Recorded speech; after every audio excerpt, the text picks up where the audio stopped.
Thoughts on the Periboard 624, and this is the Perix Periboard, if anyone thought it was a different Periboard. Now, it is a split keyboard, it's an ergonomic keyboard. The main advantage is it's split and ergonomic. Now, first of all, it splits your keyboard apart. What does this mean? I think my shoulders, this was my initial idea, are not as close together as my hands are on a normal keyboard. So if I want to actually have my shoulders not constantly pronated forward, what if I could take my hands apart like this? And then I could also maybe move my shoulders slightly back and then have my hands, maybe instead of positioned them like this, I could have them positioned like this. Additionally, if I now have an upright posture, then my hands are usually not rotated like this, but more like this. And so this is what this keyboard offers. I now had it for a couple of weeks, and now I want to explain first of all how to set it up, and second of all then how and so what works well and what does not work so well. So first of all, maybe what does not work so well is that these feet sometimes fall apart. What does work well is this implementation of the original idea, to move my hands apart and also maybe to elevate them slightly, which is actually not that much of an idea I thought about, but it just so happened to be also with this incline option. So if we take now a look at the keyboard, you have these two sides. These two sides kind of attach together with magnets because the magnets are on these feet. Now the feet have different positions where you can put them. If you take these feet, you can also see that this is white, and on the other side, on the left side, we have the red points, which now explains, or which is the marker for where to put these feet, because the magnets align just like this. Now, there are different positions, so you can have the feet also in two different positions. First of all, this is this position, then the feet themselves can be in a different position. If you have it, first of all, in this position, then you have it on an incline, which rotates your hand basically upwards, which looks kind of like this. There is also the option to have it on a steeper incline, so if you have the feet with the fixed height basically closer to the angle which it tilts upwards with, then you have a steeper incline, which then looks like this. So, well, looks like this. And then we also have the option to put one leg here, and there are also these small fins which you might see on top. If I at least cover my eyes, then it's sharp for a second. And so you have to align these also. If you now align them, you might wonder, where does the second foot go? And then it goes here. So this is actually the option where you can have the device angled towards you slightly. The same is also true for the other side. I found myself mostly using the position with well, this angle, mostly because of this problem that the feet sometimes just fall apart. So in my now normal usage, I also have a treadmill down here. If I have additionally the treadmill on, and I'm sometimes relying more on these palm rests. Also, maybe something to note about the palm rests, they are quite big. So you have the keyboard up here, and then there are these big rests.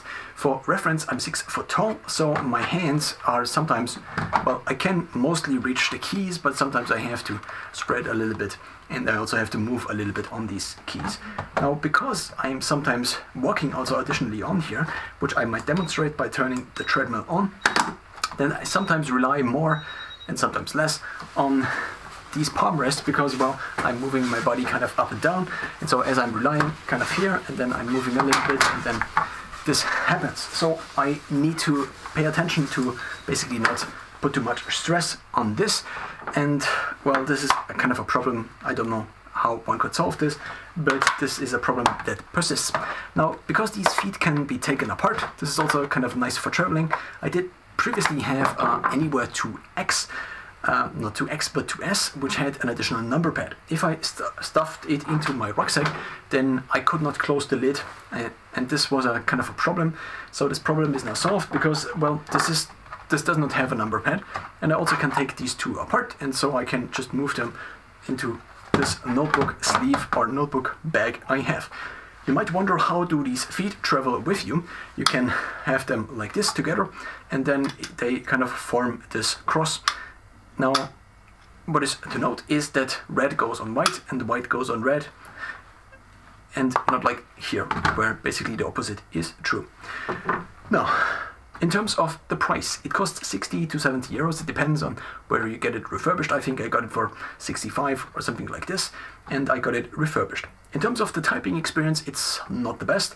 It is kind of usable. I think the keys on the Anywhere to S were kind of slightly better.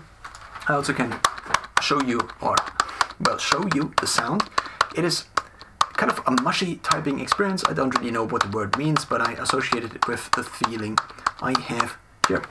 Now, if I type on a Spectra, for example, I do have a HP Spectra, then the typing experience is so nice that I actually want to type on this keyboard, where on this keyboard I find myself, also because there is such a large resistance, I find myself not wanting to type on this keyboard so much, but nonetheless I am using it now, well, because it's the only external keyboard I have for now. I still have the Anywhere to S, but it's not the 2S. It's called the MX keys. This mouse I have is called the Anywhere to S. And so I am using it.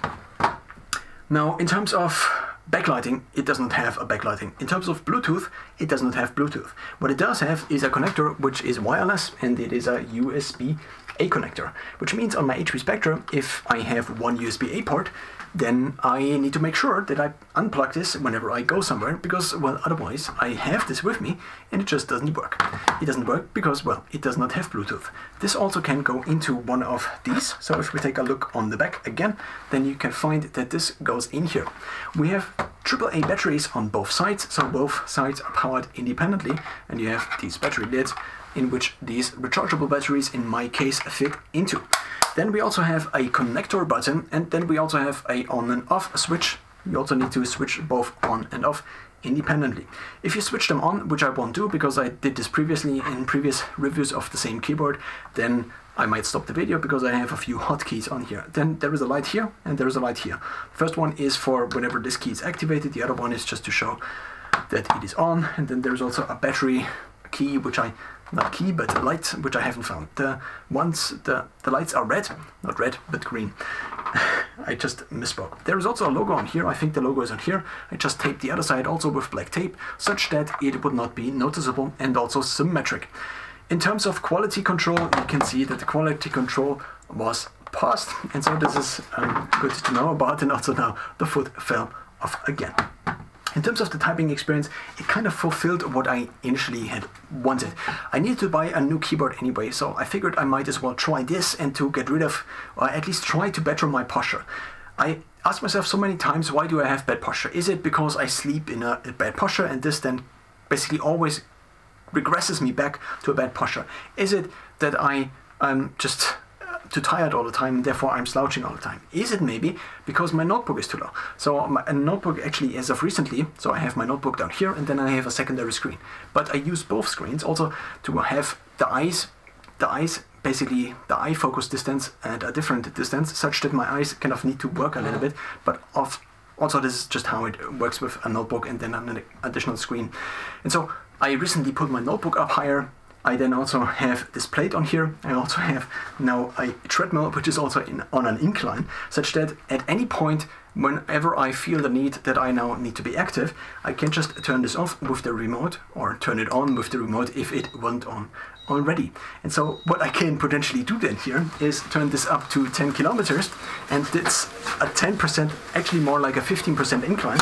And then, in theory at least, I could also now split apart my hands, and then I can, at least if the foot wasn't missing, then I could also type on here and then do some work on here. Practically, I often found that it is mentally harder, especially with the, not with the keyboard now per se, but if I'm walking, it becomes kind of harder, also if I'm walking at a very slow pace, to mentally process things, because there is just this additional process which I now need to keep track of. Now, back to the keyboard. The fact that it doesn't have Bluetooth is kind of a bummer for me. Also, the lack of backlight is not very useful. On the plus side, we have that it is completely black, apart from the logo, which is still there. Another plus, I think, is the design, also the design of the legs, which does have the problem that they are not as strong as I would like them to be. In terms of the typing experience, it's okay. I think it's, for what I wanted, it is kind of what I wanted. And if I would have to have had designed something like this myself, then I don't know how long it would have took me, how long it would have taken me. And so I'm very grateful that someone went through this process. I'm very grateful that I just had to buy it and now I can use it. And so in the end, I think it fulfills what it should do, also at a reasonable price. There were some other options which sold at 320, 350 euros, and this was like, okay, if this is the keyboard that changes everything, my posture, then maybe I could. But what if I just buy this keyboard on Amazon, which is kind of the only ergonomics keyboard also that comes without wires? There's some that have wires. But what if I just cannot have wires? Because I recently used again a wired mouse, and it's just the wire is constantly there, and then it's lying somewhere else, and then you have to do this, and then wireless things are just very nice, especially if they also don't have Bluetooth. It would be nice if they had the optionality for both. Bluetooth is kind of less stable compared to a wireless connection which runs with a USB connector. It also offers the advantage if you have your notebook, for example, and you want to now wake up the notebook. I often found that with the Anywhere, it's not the Anywhere, it's the MX keys, the previous keyboard from Logitech I had, that the Bluetooth connection in some states is not already kind of not wired, but connected to the device.